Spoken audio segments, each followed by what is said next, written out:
The SAT is a long test that requires you to learn patterns in how questions are asked and how answers are presented. The following strategies will help you prepare to get the most out of the effort that you put in. Tip 1. Take the SAT more than once.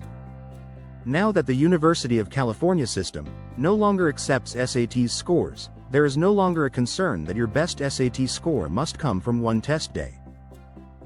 Scores on the Common Application allow you to report a super score, which is a composite SAT score of the best math score and best reading score from all your SATs. Thus, it is advantageous to take the SAT more than once. You should take it 3 times before settling in your best score. Tip 2. Take at least 6 practice tests 8 weeks out. The reason is because the SAT is a test of your reflex in recognizing the patterns in its questions.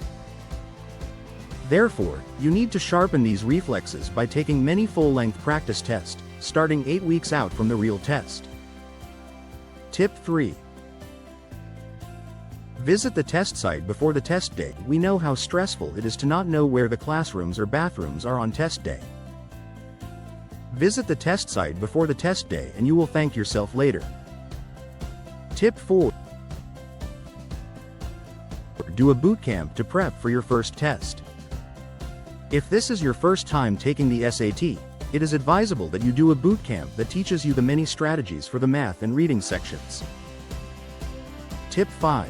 Do one-on-one tutoring for second and third tests. If you have already seriously taken a group-based boot camp to prepare for the SAT, then one-on-one tutoring is a good idea so that the tutor can recognize your habits that result in wrong answers. Interested in more tips for succeeding on standardized tests? Contact Ivy Boost by registering on ivyboost.com to speak to a counselor today.